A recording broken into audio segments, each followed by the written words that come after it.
Hello! The angle is weird and wrong because my desk is a mess right now, so we're making do. At the start of this month, I went to a thrift store.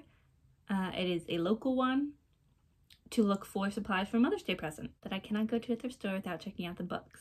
And this thrift store in particular is very exciting because their books are free. It's like a massive little free library, but it's just a big box of books. So, whereas with a little free library, I would maybe not take as much because then you're taking like the whole library. This is so big that I just like can't help it. I can't help but take, because otherwise they're just being tossed around this box and I feel bad for them, and they're good. Like, they're good books. And then also it's just so much bigger. So I just feel like there's like a license to take more. It's bad. So all that is to say that right at the start of the month, I was already doing bad with my regular monthly goal of reading more than I bring in. So right at the start of the month when I went, I got 6 books. And I was like, I could do that. I can do that. Well, then my mom wanted to go for something completely unrelated. Like, she didn't even know I'd been there. And we don't go often, so this was like major coincidence. And I was like, well, I'm not going to tell her I've been there, because then I got to explain why. And she hasn't gotten her Mother's Day present yet. So I tagged along, and we looked at the book box again, and I found 3 more.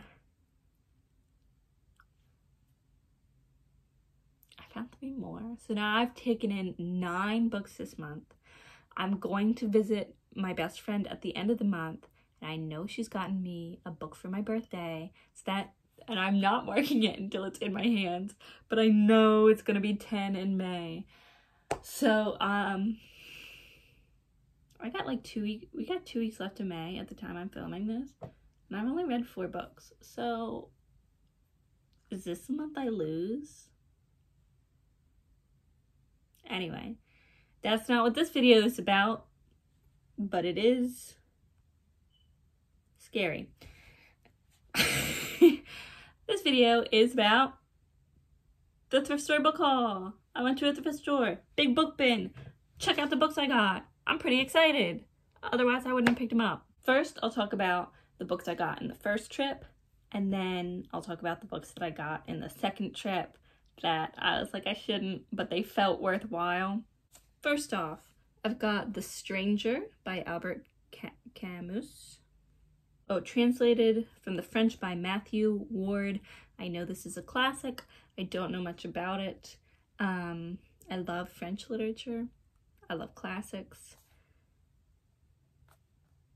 So it just felt right. Oh, and then I read the back, and the back sounds fun too. 1946, a senseless murder on a sun-drenched Algerian beach. That's probably not how you say that region, but that's how I said it. So, The Stranger. Different direction, a newer book. Charlie Hernandez and the League of Shadows by Ryan Calejo. Once again, not sure that's how you pronounce the name, but it is middle grade, it is Latin and Hispanic mythology. It just sounds so cool. This boy starts growing like feathers and horns and begins to find that the tales his grandmother, yes, would tell him, I was gonna say when he was little, but it's middle grade, so he's still kind of little, but when he was littler, might not just be tales. There may be some truth to them. So I think that's very fun. So him and his longtime crush set out to figure out, are these myths real? And I get the sense, to a certain degree, how to stop him from growing feathers and horns. It just sounds so cool. And it does have at least a sequel, which is Charlie Hernandez and the Castle of Bones. So there's at least 2. And it just sounds very cool to me. I love middle grade, I love fantasy, I love middle grade fantasy. I don't know, it just sounds so cool. It just sounds so cool to me. Thanks for coming to my TED Talk. Next. Can you tell what it is by the front? No. Daphne du Maurier, My Cousin Rachel. Listen, I have no clue what this book is. I know it's a classic. I know people are hoes for Daphne du Maurier. I know that it's pretty, and I know that this copy is from 1952. I love pretty books. I love old books. I love old books that are pretty. I needed it. And especially like, you're gonna leave this gorgeous girl with her gold and her green to rot in this big bin. You saw that clip of that bin at the beginning of the video. I just could not. And I like classics, so I'm gonna figure out what the heck My Cousin Rachel is about. I'm gonna love it. Thanks. Swinging back to young adult. The Murder of Bindi Mackenzie. This actually had a couple copies in the bin, so I don't know where they came from. I don't know if maybe like a local middle school or maybe high school even, but did some kind of book club or read it for class or something. I don't know. But the point is, whoever had these multiple copies does not anymore, and now I have one. At first I was like, I don't know, because I'm not the biggest like thriller reader, and I thought that's what it was. And especially like kids dying, I'm not. I don't know what about this made me stop and read it, because just off that title alone, I was like, no. So I don't know why, because I remember being like, no. So I don't know why I said no, and then continued to read the synopsis. I don't remember. But whatever the reason, I read the back. Well, not the back, because it's all. I read the cover. And Bindi Mackenzie does not even die. She's just a dramatic hoe, and I love it. It's been like 2 weeks now since I read it. Since I read the synopsis. But it's something along the lines of like, she just has this perfect life. All her grades are good. All her friends are good. I think she probably does sports or something. Like she does clubs and she's like top tier. And she gets assigned to be in this group that she does not want to be in. And she feels like they're all these massive rejects at school. And she just doesn't want to be associated with any of them. And then her life starts to fall apart. And she just cannot fathom why everything is going downhill at the same time. And and she decides that somebody is out to murder her, and she thinks it's somebody from her reject group, but also maybe she's asking the reject group to help her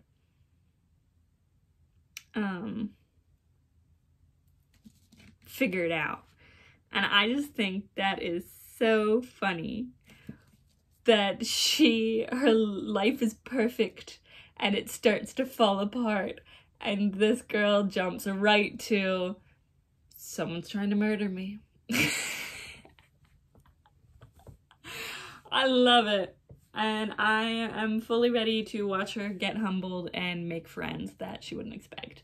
That is what I expect from this, and I'm excited. Bum ba da ba! Same general area, Be More Chill by Ned Vizzini. I have a general idea what it's about. I like the musical, which is why I picked it up. I don't love the musical, but I like the musical. So I thought, you know, like, let me read the original story. It'll be fun. Yeah. Oh, if you don't know Be More Chill, I guess that's important. I should share that it's Jeremy is like a dork, and then he finds this pill-sized supercomputer. It's called a Squip, and it will make him be cool. It like tells him what to do and helps him out through social situations. He's seen the coolest guy in class, But there's a dark side to handing over control of your life, and it can have dangerous consequences. So, last from that first batch, another pretty. Oh, she's so pretty. Actually, guess what it is? You can't guess. The Hunchback of Notre Dame by Victor Hugo. I love Victor Hugo. This is also, 1, gorgeous, 2, an older copy. This one does not have the year on it. Boo, hiss. But like, it's old and it's pretty. The reason I got so excited a minute ago is because I've already read The Hunchback of Notre Dame, and I don't really have any plans to read it again anytime soon. So I don't think this really goes in my TBR stack. It's just a pretty volume that I now own of a book and author that I love, very much. So maybe when I get my birthday present from my bestie, I do not add it. Because I've already added it because this book doesn't count. Yeah! But isn't she pretty? That's the point of that. Wonderful! And then bonus book. I'm not adding it. I'm not adding it because it's not for me. It's for my little nephews. The Teacher from the Black Lagoon. I don't know if he's read it yet. He should. I read this growing up. It's fun. And I hope he gets a kick out of it. All right, that was in the first group. Second group. When I went the second time, I first got The Poisonwood Bible by Barbara Kingsolver. The Poisonwood Bible is a story told by the wife and 4 daughters of Nathan Price, a fierce evangelical Baptist who takes his family and mission to the Belgian Congo in 1959.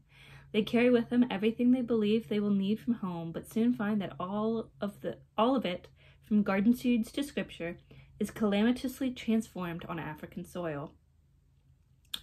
I didn't know how I felt about that. I was really intrigued, but I wasn't sure until I saw that it was from Oprah's book club. I'm not a big subscriber to book clubs, but I don't know, something about that just put it over the edge for me. So the power of endorsements, I guess. I said, yeah. Another old baby, and this one has mold and all kinds of stuff on it. So I'm gonna have to clean it somehow, and I might have to get it rebound at some point. But it is Dr. Zhivago. I don't know how to say it, by Pasternak. It was obviously a library book at some point. It's not anymore. I just love it. This one is from 1959. So this is before this was even considered a classic. I also don't know what Dr. Zhivago is about. But I saw it was old and in a big bin full of other books, and it's a classic, and I said I cannot leave him. So it came with me. And last of all of them, I'm trying not to touch my face after touching that book. That's bad. The Glass Village by Ellery Queen. And at this point, it was I'm already too in. And this one's interesting, so I'll take it. It's the book club edition. It's from 1954, if you couldn't tell by the art. It's a 25th anniversary edition, so this book is originally from the 20s. Or 1930, late 30s, or late 20s, early 30s. It's about a murder and then a lynch trial that happens after it.